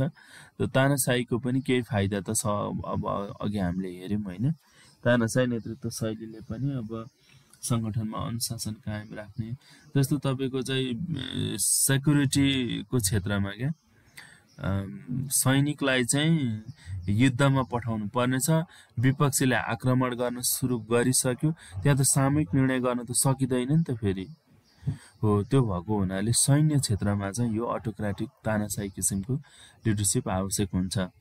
अब विपक्षीले आक्रमण गरेर चाहिँ मान्छे मार्ने अवस्था भइसक्यो अथवा सेनामा चाहिँ आफ्नो टिममा क्षति पुर्याउन आँटिसक्यो, त्यति बेला पनि ल सामूहिक निर्णय गरौँ, सबै बसेर निर्णय गरौँ भन्न सकिन्छ त? त्यतिखेर चाहिँ आदेश दिइहाल्नु पर्यो क्या। चाहिँ आत्मसुरक्षा अपनाउँदै विपक्षीलाई पनि ठोक भन्नुपर्ने स्थिति आउँछ। त्यो भएको हुनाले त्यो चाहिँ निमेष भरमा क्या सेकेन्डको भरमा गर्ने निर्णयहरू हुन्छ। त्यो भएकोले त्यो खालको नेतृत्व पनि आवश्यकता छ। तर त्यो खालको नेतृत्व सार्वजनिक प्रशासन, समाज आदि इत्यादिमा त्यति जरुरी हुँदैन। तर त्यो सैन्य क्षेत्र, सेक्युरिटीको क्षेत्रमा चाहिँ त्यो खालको नेतृत्व आवश्यकता हुन्छ।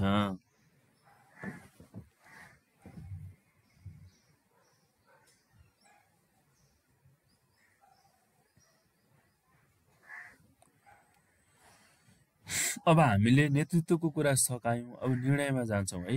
निर्णयको परिभाषा के हो त भनेर हेऱ्यो भने निर्णयको अवधारणा लेख्नुहोस्, निर्णयको परिभाषा लेख्नुहोस्। निर्णय भनेको के हो भनेर सोध्यो भने हामी निर्णयको परिभाषा लेख्छौँ। निर्णयको परिभाषा के हो भन्दा विभिन्न विकल्पहरूमध्ये उपयुक्त विकल्प छान्ने प्रक्रिया नै निर्णय हो। अर्थात् निर्णय भन्नाले लक्ष्य प्राप्तिका लागि विभिन्न वैकल्पिक उपायहरूमध्ये सर्वाधिक उपयुक्त उपाय छनौट गर्ने मानसिक, तार्किक र विश्लेषणात्मक प्रक्रिया हो। निर्णय एक सोचाइ प्रक्रिया हो जसले समस्या समाधान, नीति निर्माण वा कार्यदिशा निर्धारण गर्ने कार्य चाहिँ गर्दछ। जस्तो यो निर्णय किन गरिन्छ भन्दा निर्णय कुनै पनि समाजमा, सङ्गठनमा, व्यक्तिमा, परिवारमा अथवा राष्ट्रमा कुनै समस्याहरू आयो भने समस्याको समाधान गर्नका लागि गरिन्छ, अथवा अविकासको अवस्था छ भने विकास गर्नका लागि गरिन्छ होइन। त्यो भएको हुनाले चाहिँ त्यो सम्भावित विकल्पहरू के हुन्छ, विकल्पहरूको चाहिँ विकास गरिन्छ र भएका विकल्पहरूमध्ये सबैभन्दा उपयुक्त विकल्पलाई चाहिँ निर्णयको रूपमा लिइन्छ र कार्यान्वयन गरिन्छ। यसलाई चाहिँ के भनिन्छ भन्दा निर्णय प्रक्रिया भनिन्छ अथवा निर्णय भनिन्छ। यो निर्णयले के गर्छ भन्दा समस्याको समाधान गर्छ, नीति निर्माण गर्छ वा चाहिँ कुनै काम गर्नको लागि कार्यदिशा मार्गदर्शन गर्ने कार्य गर्दछ। निर्णय प्रक्रियाको चरणहरू के छ त? यो परीक्षाको दृष्टिले पनि महत्त्वपूर्ण छ। यो निर्णय भनेको के हो र निर्णय प्रक्रियाका चरणहरू के हुन् भन्ने कुरा चाहिँ सोध्न सक्दछ। यो निर्णयका चरणहरू, निर्णय प्रक्रियाको चरणहरू चाहिँ समस्याको पहिचान गर्ने, आइडेन्टिफिकेसन अफ प्रब्लम, यसमा समस्या के हो, के निर्णय लिनुपर्छ भन्ने कुरा चाहिँ स्पष्ट गर्ने कार्य चाहिँ यो समस्याको पहिचानले गर्दछ। जानकारी सङ्कलन गर्ने, ग्यादरिङ रिलेभेन्ट इन्फर्मेसन भन्छ होइन, सम्बन्धित तथ्य, डाटा, विवरण र प्रमाणहरू सङ्कलन गर्ने। अहिले त अब निर्णय पनि के हुनुपर्छ भन्दा तथ्यमा आधारित निर्णय गर्नुपर्दछ भन्छ क्या। हचुवाको भरमा निर्णय गरेर हुँदैन, त्यसलाई डाटाहरूले कति सपोर्ट गर्छ र तथ्यमा आधारित निर्णय गरियो भने कार्यान्वयन गर्न सहज हुन्छ भन्छ। त्यो भएको हुनाले चाहिँ यो जानकारी सङ्कलनमा चाहिँ तथ्य, डाटा, विवरण, प्रमाणहरू सङ्कलन गर्ने कार्य गर्दछ। र अब यति भइसकेपछि, समस्याको पहिचान गरेर डेटा सङ्कलन गरिसकेपछि, विवरण र प्रमाणहरू सङ्कलन गरिसकेपछि चाहिँ विकल्पहरूको विकास गरिन्छ। यसमा विभिन्न सम्भावित उपायहरू वा विकल्पहरू चाहिँ तयार गर्ने कार्य गरिन्छ। त्यसपछि विभिन्न विकल्पहरू हुन्छन्। यो विकल्पहरूको के गर्नु पर्यो भन्दा कुन विकल्प उपयुक्त हुन सक्छ भनेर विश्लेषण गर्नु पर्यो। हरेक विकल्पहरूको चाहिँ अब कस्ट बेनिफिट होइन, लाभ कस्तो हुन्छ, हानि के हुन्छ, व्यवहारिकता कति छ, लागत लाभ कस्तो छ। अब त्यो विकल्प अपनाउँदाखेरि चाहिँ लाभभन्दा हानि बढी हुनेछ भने हामी त्यसलाई छान्दैनौँ।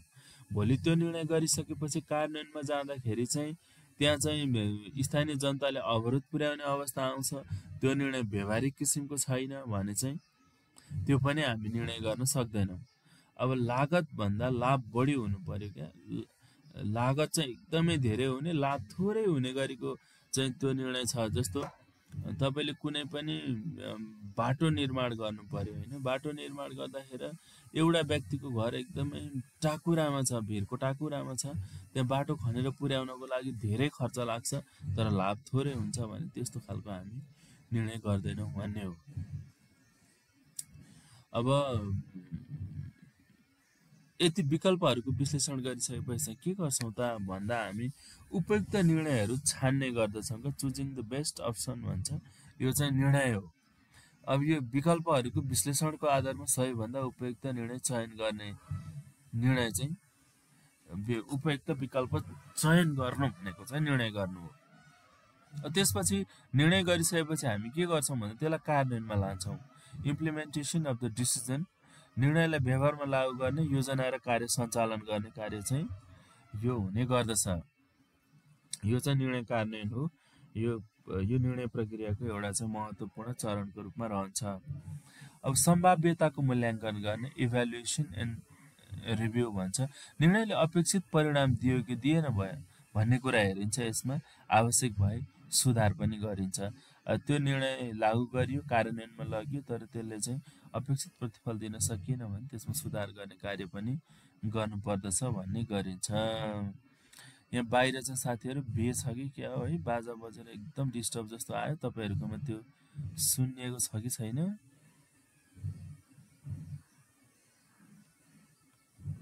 निर्णय गर्दा ध्यान दिनुपर्ने कुराहरू चाहिँ के हुन सक्दछ त भन्ने कुरा हेरौँ अलिकति। उद्देश्य स्पष्ट हुनुपर्छ होइन। निर्णय चाहिँ केका लागि निर्णय गर्ने हो त? निर्णयका लागि गर्नु पनि हुँदैन, अथवा निर्णयले गलत कुराका लागि निर्णय पनि गर्नु हुँदैन। निर्णय किन गरिन्छ, यसले चाहिँ के गर्दैछ जस्तो निर्णय। त्यो निर्णय गर्दाखेरि चाहिँ एउटा समुदायमा खानेपानी पुर्याउने अथवा चाहिँ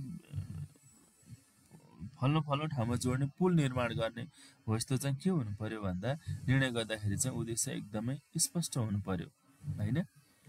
निर्णय चाहिँ संस्थाको लक्ष्यसँग मेल खाने किसिमको हुनुपर्छ भन्ने कुरा यसले गर्छ। अब पर्याप्त जानकारी हुनुपर्दछ। निर्णय तथ्यमा आधारित हुनुपर्छ, अनुमानमा होइन। मैले अघि पनि भने निर्णय चाहिँ सत्य तथ्यमा आधारित हुनु पर्यो। त्यो चाहिँ यस्तो पो हो कि त्यो पो हो कि यो पो हो कि भनेर निर्णय हुनु भएन। तथ्य, मूल्य र डाटा, प्रमाणमा आधारित चाहिँ निर्णय भयो भने त्यो मात्र कार्यान्वयन गर्न सहज हुन्छ भन्ने कुरा चाहिँ हो। अब विकल्पहरूको विश्लेषण वैकल्पिक विश्लेषण भनिन्छ। सबै विकल्पहरूको गहिरो मूल्याङ्कन गर्नुपर्दछ। विकल्प चाहिँ हामीले तय गरियो, तर त्यो विकल्प तय गर्दै गर्दाखेरि त्यसको चाहिँ गहिरो मूल्याङ्कन गरिएन भने पनि त्यो चाहिँ नाम मात्रको विकल्प विश्लेषण हुन आउँछ। त्यो भएकोले सबै विकल्पहरू के हो भने सबै एङ्गलबाट चाहिँ मूल्याङ्कन गरेर त्यसलाई चाहिँ निर्णयमा पुग्नुपर्ने हुन्छ। अब समयको महत्त्व होइन, निर्णय गर्दा समयमा लिन नसक्दाखेरि अवसरहरू चाहिँ गुम्न सक्छ। अब हामीले मानौँ एउटा गाउँपालिकाले चाहिँ इनोभेटिभ कार्यक्रमका लागि निर्णय गरेर प्रपोजल पेश गर्नुपर्ने छ, तर उसले चाहिँ समयमा त्यो निर्णय गर्न सकेन क्या। अब त्यो कार्यक्रम पेश गर्दाखेरि डिपिआर, EIA के गर्नुपर्छ ती सबै प्रक्रियाहरू पुरा गरिसकेको हुनुपर्दछ होइन। त्यो नै उसले चाहिँ समयमा गर्न सकेन र समयमा निर्णय लिन सकेन भने ऊ त्यो इनोभेटिभ टाइपको कार्यक्रम गर्नबाट चाहिँ वञ्चित हुनुपर्ने अवस्था हुन्छ। त्यो भएकोले निर्णय चाहिँ समयमा गर्न सक्नुपर्छ भन्ने कुरा हो। अब सहभागिता र सुझावको कुरा छ। आवश्यक पक्षहरूको राय लिने, सहमति बढाउने कुराहरू, सहमतिमा चाहिँ निर्णय लिने कुरा चाहिँ निर्णय गर्दाखेरि एउटा चाहिँ के हुन्छ त भन्दा सर्वसहमतिले निर्णय गरिन्छ होइन। त्यो हुन सकेन भने पनि म्याक्सिमम मेजोरिटीले निर्णय गर्ने, त्यसमा सहमतिलाई चाहिँ बढाएर मात्र निर्णय गर्ने अवस्थाहरू हुनुपर्दछ भन्ने कुरा हो यो। अब दीर्घकालीन प्रभावको मूल्याङ्कनको कुरा छ होइन। यसमा चाहिँ निर्णयले चाहिँ भविष्यमा कस्तो प्रभाव पार्दछ भन्ने कुरा चाहिँ पूर्व अनुमान गर्नुपर्छ। निर्णय गर्दैखेरि चाहिँ हामीले आज यो निर्णय गरिसकेपछि र त्यसलाई कार्यान्वयनमा लगिसकेपछि यसले भविष्यमा कुन क्षेत्रमा कस्तो किसिमको प्रभाव पार्दछ भन्ने कुराको पूर्व मूल्याङ्कन गरेर पूर्वानुमान गरेर चाहिँ निर्णय गर्नुपर्दछ।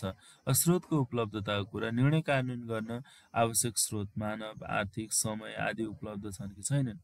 आज निर्णय त गरियो, तर त्यो निर्णय गरिसकेपछि त्यसलाई कार्यान्वयन गर्नको लागि चाहिँ पैसा आवश्यक पर्न सक्छ, आर्थिक स्रोत आवश्यकता पर्न सक्दछ, मानव स्रोत त्यस्तै खालको मानव स्रोत पनि आवश्यक हुन सक्छ। जस्तो कुनै काममा चाहिँ एकदमै विज्ञ जनशक्ति आवश्यक पर्नेछ, तर त्यो खालको जनशक्ति छैन भने हामीले त्यो निर्णय गरेर पनि काम छैन। र समय पनि आवश्यक पर्छ। त्यो निर्णय कार्यान्वयन कति समयभित्र गर्ने भन्ने हुन्छ क्या। जस्तै एउटा चाहिँ कोल्ड स्टोर निर्माण गर्ने भनेर निर्णय गर्यो, तर 3 दिनभित्र सक्ने भनेर निर्णय गर्यो भने त्यो कार्यान्वयन नहुन सक्छ। त्यो भएकोले चाहिँ त्यसलाई पनि हेर्नुपर्छ। भावनात्मक पूर्वाग्रहबाट बच्ने, निर्णय तार्किक र वस्तुनिष्ठ हुनुपर्छ। कसैले चाहिँ होइन यो त यस्तो गरौँ भन्न सक्छ क्या। जस्तै के हुनसक्छ भने कुनै निर्णय प्राय नेतृत्वले गर्दछ, नेतृत्व चाहिँ राजनीतिक हुनसक्छ। ऊ चाहिँ निर्वाचनबाट निर्वाचित भएर आएको हुन्छ र उसका भोटर्सहरू हुन्छन्। भोटरहरूले चाहिँ प्रत्येक घरमा बाटो पुर्याइदिनु पर्ने भन्ने हुन्छ क्या। अनि उनीहरूलाई के लाग्दो रहेछ भने होइन उसले त मलाई भोट हालेको हो, उसलाई सानो बाटो भए पनि पुर्याइदिनु सक्यो भने उसले मलाई भोट हालेको, मैले घुन पनि तिर्न सक्ने भएँ। त्यस पछाडि भोलि पछिल्लो दिनमा चाहिँ मलाई फेरि भोट आवश्यक पर्यो भने फेरि उसले मलाई चाहिँ मतदान गर्छ। त्यो भएको हुनाले प्रत्येक व्यक्ति गाउँमा एउटा गतिलो बाटो नहुने तर प्रत्येक व्यक्तिको घरमा बाटो पुग्ने यो अवस्था देखिएको छ। त्यो भएको हुनाले यस्तो खालको भावना र अनि आफूलाई चाहिँ यदि मतदान गरेको व्यक्ति छैन भने उसलाई चाहिँ दिँदै नदिने क्या। उसको अत्यन्तै जरुरी कुराहरू छ भने पनि उसको चाहिँ विरुद्धमा निर्णय गरिदिने, विकासका अवसरहरूबाट वञ्चित गरिदिने, यस्तो भावनात्मक पूर्वाग्रहबाट बस्नुपर्छ। त्यो चाहिँ तार्किक हुनुपर्छ, वस्तुनिष्ठ किसिमको हुनुपर्दछ। यदि गाउँमा बाटो लाने हो भने सबैलाई पर्ने गरी वर्षैभरि चल्ने गरेको बाटो चाहिन्छ, न कि पानी परिसके पछाडि अलिकति ठुलो पानी पर्यो भने बगिहाल्ने बाटो निर्माण गर्नु हुँदैन। अब नेपालको सार्वजनिक प्रशासनमा निर्णयका विधिहरू कस्ता छन् भन्दाखेरि सार्वजनिक प्रशासनमा चाहिँ कार्य सम्पादनमा विभिन्न निर्णय गर्ने क्रममा परिस्थिति, विषयवस्तु, कानुन र नीति अनुसार चाहिँ विभिन्न विधिहरूको प्रयोग गर्छ, जसलाई यसरी हेर्न सकिन्छ। व्यक्तिगत निर्णय हुन्छ होइन, इन्डिभिजुअल किसिमको डिसिजन। एकल व्यक्तिले निर्णय लिने विधि हो। सामान्यतया मन्त्रालय, विभाग, निकायका प्रमुख सचिव वा चाहिँ अब पालिका स्तरमा हेऱ्यो भने प्रमुख प्रशासकीय अधिकृतद्वारा चाहिँ निर्णय लिइन्छ। जस्तो उदाहरणको रूपमा हेऱ्यो भने जिल्ला प्रशासन कार्यालयको प्रमुख जिल्ला अधिकारीले शान्ति सुरक्षा सम्बन्धी निर्णय लिने हुन्छ। अब सामूहिक निर्णय कलेक्टिभ डिसिजन लिने हुन्छ। अब यसमा चाहिँ समूह वा समिति वा बोर्डको सहमतिमा निर्णय लिने विधि हुन्छ हैन। सामूहिक निर्णयमा त्यसरी गरिन्छ। पारदर्शिता र सहभागी बढाउँछ। उदाहरणको रूपमा मन्त्री परिषदको निर्णय सबै मन्त्री प्रधानमन्त्री सहित मन्त्रीहरू बसेर हुन्छ। योजना आयोगको बैठक सबै योजना आयोगको मान्यज्यू सहित प्रधानमन्त्री समेतको उपस्थितिमा चाहिँ निर्णय हुने गर्दछ। अब लोकतान्त्रिक निर्णय प्रक्रिया भनिन्छ हैन, पार्टिसिपेटरी डेमोक्रेटिक डिसिजन मेकिङ विभिन्न सरकारवालाहरूको सहभागितामा निर्णय गर्ने विधि हो। यो नीति निर्माण, योजना निर्माण र विकास कार्यमा चाहिँ प्राय यसको प्रयोग गरिन्छ।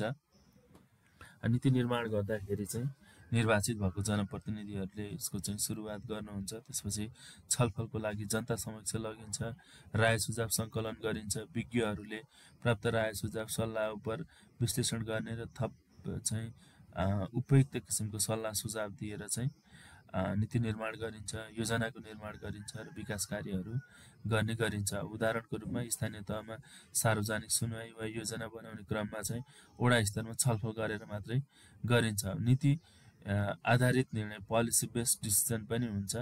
पहिले नै बनेको नीति, कार्यविधि वा ऐन अनुसार चाहिँ निर्णय गरिन्छ। उदाहरणको रूपमा लोकसेवा आयोगले सेवा प्रवेशको निर्णय संविधान नियमावली र कार्यविधि अनुसार चाहिँ गर्नुपर्ने हुन्छ। अब अर्को कानुनमा आधारित निर्णय हुन्छ। नीति र कानुन भनेको अलिकति कस्तो हुन्छ भने नीति चाहिँ के गर्ने भनेर एउटा मार्गदर्शकको रूपमा रहेको हुन्छ भने कानुन चाहिँ त्यो कार्यान्वयन गर्नै पर्ने बाध्यात्मक व्यवस्था हुन्छ हैन। त्यो अनुसार चाहिँ निर्णय लिने गरिन्छ। संविधान ऐन नियमावली निर्देशिका अनुसार लिने निर्णय हो। नागरिकता वितरणको चाहिँ निर्णय नागरिकता ऐन अनुसार हुन्छ। नागरिकता ऐन भन्दा बाहिर गएर नागरिकता वितरण गर्ने कार्य गरिँदैन। अब प्रशासनिक निर्णय भन्ने हुन्छ दैनिक कार्य सञ्चालन गर्न गरिने प्रशासनिक निर्णय, जस्तो सरुवा बढुवा बजेट वितरण आदि। उदाहरणको रूपमा चाहिँ सचिवालयमा बजेट कार्यान्वयनको रूपमा गरिएको निर्णय, यिनीहरू चाहिँ प्रशासनिक किसिमका निर्णयहरू हुन्। नेपालमा निर्णय प्रक्रिया सम्बन्धी प्रमुख समस्याहरू के छ भनेर हेर्यो भने नीति कानुन चाहिँ अस्पष्टता छ। धेरै निर्णयमा प्रयोग हुने नीति कानुन अस्पष्ट, दोहोरो अर्थ लाग्ने र अद्यावधिक नभएको हुन्छ।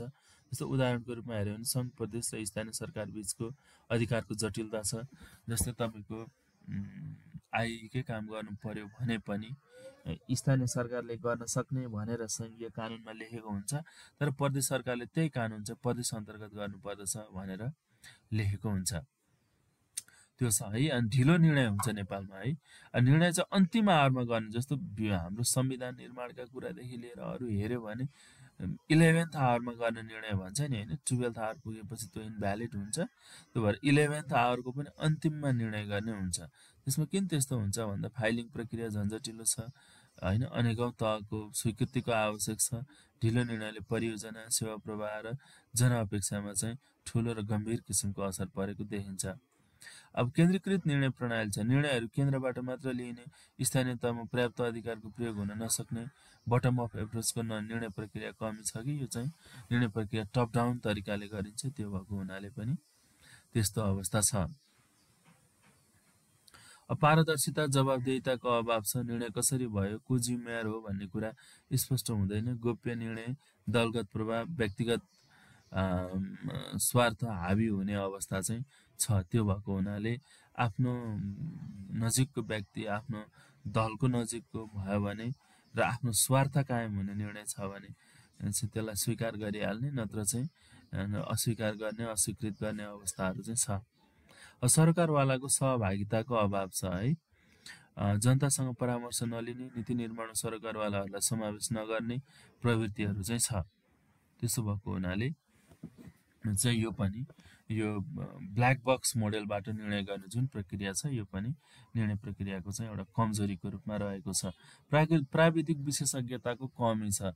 अब एकदमै जटिल खालको संरचनाहरू निर्माण गर्नुपर्ने छ, तर निर्णय चाहिँ एकदमै त्यसको नलेजै नभएको व्यक्तिहरू बसेर गर्ने प्रवृत्ति भयो भने चाहिँ के हुन्छ त भन्दा त्यो निर्णय चाहिँ धेरै अनुमानकै भरमा हुन्छ क्या। अब त्यहाँ प्राविधिक क्षमता हुँदैन, विशेषज्ञता हुँदैन, अनुमानका आधारमा निर्णय गर्ने गरिन्छ। यस्तो भयो भने चाहिँ अनुभव दबावमा आधारित हुन्छ, अनुमानमा आधारित हुन्छ। यसले चाहिँ खासै तथ्य तथ्याङ्कमा आधारित हुँदैन र कार्यान्वयन गर्न सकिँदैन।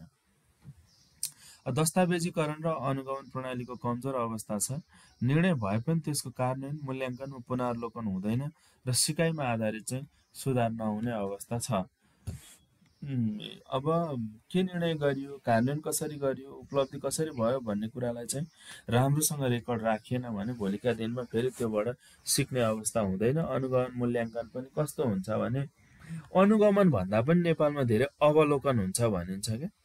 अनुगमन गर्दाखेरि त त्यो कस्ट लागत अनुमान बमोजिम कार्य सम्पन्न भएको छ कि छैन भन्ने कुरा चाहिँ हेर्नुपर्ने हुन्छ। तर त्यो गरिँदैन कि गएर हेर्ने क्या, घुम्ने आउने जस्तो खालको छ।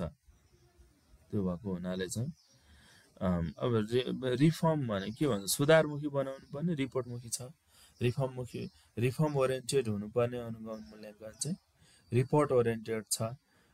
अनुगमन चाहिँ अनुगमन भन्दा बढी अवलोकन छ भने जस्तो कुराहरू चाहिँ गरिन्छ। अब यसमा समाधानका उपायहरू चाहिँ के हुन सक्दछन् त भन्दा त्यही समस्यालाई तपाईँले उल्ट्याएर हेर्नुभयो भने समाधानका उपायहरू बनिहाल्छ। नीति तथा कानुनको स्पष्टता र अध्यावधिक गर्नु पर्यो। अस्पष्ट कानुन र नीतिको पुनरावलोकन गर्नु पर्यो। सङ्घ प्रदेश र स्थानीय तहबीच अधिकारको बाँडफाँड प्रस्ट्याउनु पर्यो र पुराना ऐन कानुनहरू छन् भने त्यसलाई चाहिँ अहिलेको परिस्थिति अनुसारको अहिलेको संविधान बमोजिमको चाहिँ अध्यावधि गर्ने, संशोधन गर्ने, परिमार्जन र एकीकरण गर्ने कार्य चाहिँ गर्नुपर्दछ। अब अर्को फराकिलो र समयमै निर्णय गर्ने चाहिँ प्रणालीको विकास हुनुपर्दछ। अब निर्णय चाहिँ समयमै हुनु पर्यो क्या। अघि पनि हामीले भन्यौँ समयमै निर्णय हुन सकेन भने यसले चाहिँ ढिलो निर्णय हुनु भनेको निर्णय नहुनु जस्तो पनि हो। त्यो भएको हुनाले ई गभर्नेन्स, डिजिटल फाइलिङ लागू गर्ने, अनावश्यक निर्णयको तह हटाउने र समयमै निर्णय गर्ने पद्धतिको चाहिँ सुरुवात गर्नुपर्दछ भन्ने हो।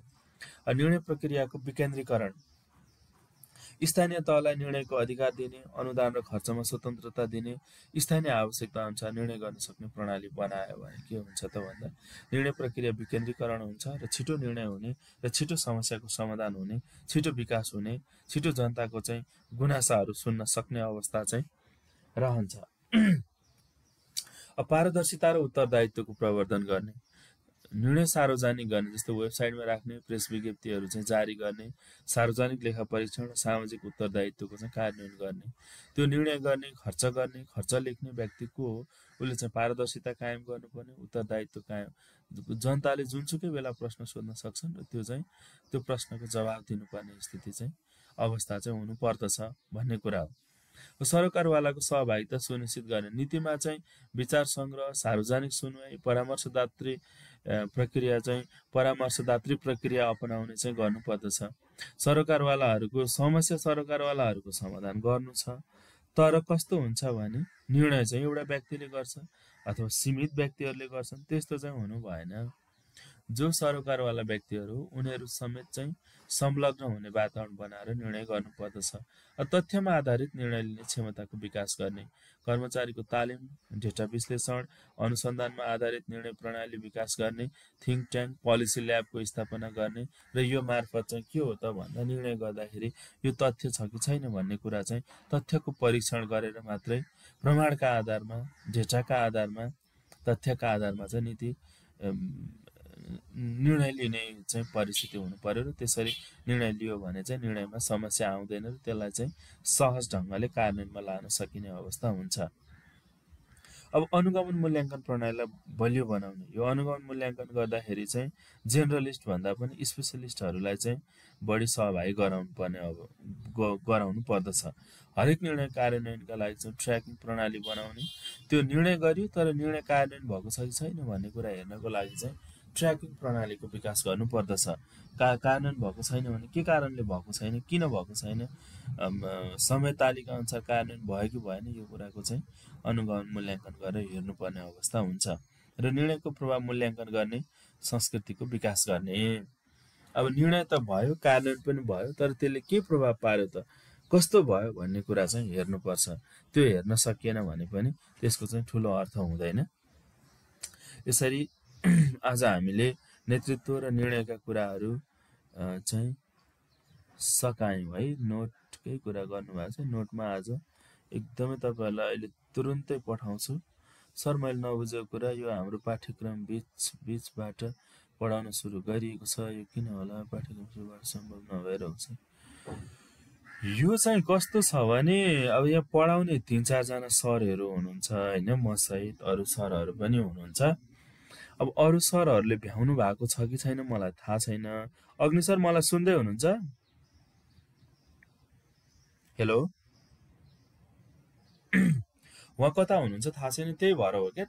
अब यसलाई तपाईँले कसरी बुझ्नु पर्यो भने पढाउने आफ्नो आफ्नो चाहिँ क्षेत्रको अलिकति कस्तो हुन्छ भने आफ्नो एक्सपर्टनेसको क्षेत्र पनि हुन्छ। केही कुराहरू मैले बढी जानेको हुन्छ, त्यो टपिकहरू मैले लिएको छु होइन। मैले अलि कम जानेको क्षेत्रहरू चाहिँ मैले लिएको छैन, अरू साथीहरूले पढाउनुहुन्छ। अरू साथीहरूको समय के कस्तो छ ठ्याक्क थाहा छैन। अब मैले चाहिँ यो समयमा पढाउँछु भनेर सुरु भएको, सायद त्यहाँ एडमिनसँग कुरा भएअनुसार चाहिँ मैले नै सुरु गरेको हो सुरुमा भन्ने छ। त्यो भएको हुनाले पनि यो बिचबिचबाट परेको। तर तपाईँले एउटा कुरा चाहिँ के बुझ्नुपर्छ भने ठ्याक्कै पढाइ चाहिँ तपाईँले सुरुबाट अन्तिम मात्र गर्नुभयो भने सुरुको पढाइ अन्तिममा बिर्सिसकेको हुन्छ होइन। पढाइ सबैतिरको मिलाएर टपिक वाइज तपाईँले चाहिँ हरेक च्याप्टरको हरेक हुन्छ नि हरेक एकाइको चाहिँ एउटा एउटा टपिकहरू मिलाएरै पढ्नुपर्छ। त्यो हुँदाखेरि अब यसलाई अन्यथा त नलिउँ, तर अब अरू सुरुको क्लासहरू पनि पढाइ चाहिँ तपाईँहरूको हुन्छ है, हुन्छ नहुने भन्ने होइन। तर यो चाहिँ मेरो भागमा परेको टपिकहरू मैले पढाइराखेको छु, त्यो हुँदाखेरि चाहिँ यस्तो हुन आएको हो है साथीहरू। त्यस्तो छ। अब आजको हामीले सकायौँ होइन। अरू केही छ भने तपाईँहरूले मलाई चाहिँ भन्न सक्नुहुन्छ है। अब के छ बुझिराख्नु भएको छ कि छैन, कस्तो लागिरहेको छ होइन। अब यसमा चाहिँ यहीँ तपाईँहरूलाई सबै कुराहरू बुझ्न सम्भव नहुने भयो भने यो ऐश्वर्या प्रोडक्सन भन्ने एउटा युट्युब च्यानल मैले साथीहरूलाई अस्ति पनि भनेको थिएँ होइन, त्यो छ। त्यहाँ गएर तपाईँहरूले त्यसलाई चाहिँ मैले राखिदिएको हुन्छु क्या, यो भिडियोहरू हेर्न सक्नुहुन्छ। त्यो दोहोऱ्याएर हेर्न सक्नुहुन्छ, यहाँलाई बुझ्न अलिकति सजिलो हुन्छ भनेर हो। अरू प्रश्नहरू केही छ भने राख्नु होला, यहाँ चाहिँ हामी समस्याको समाधान गरिदिन्छु। म नोट म अहिले पठाउँछु, त्यहाँ एडमिनलाई पठाउँछु, उहाँलाई फोन गरेर तुरुन्त साथीहरूलाई पठाइदिनु पनि म भन्छु। आज आउँछ है त्यो नोटहरू। अरू केही छ साथीहरू? ल ओके सर, धन्यवाद। आज यसो पठाइदिनु होला है सर नोटहरू, अस्तिको जुनले पढाएको पनि। हुन्छ सर, म सबै पठाइदिन्छु, साथीहरूलाई सेयर गरिदिनु होला है। ल ओके सर, हुन्छ। ल सर हुन्छ, आजको लागि धन्यवाद सर। ल हस् हस्, थ्याङ्क यू सर। ल सबैजना साथीहरूलाई धेरै धेरै धन्यवाद है त। कुन च्यानल भन्नुभएको रहेछ? ऐश्वर्या प्रोडक्सन छ सर, ऐश्वर्या प्रोडक्सन। मैले त्यहाँ मासतिर यसो लेखिदिएको पनि छु, हेर्नु न।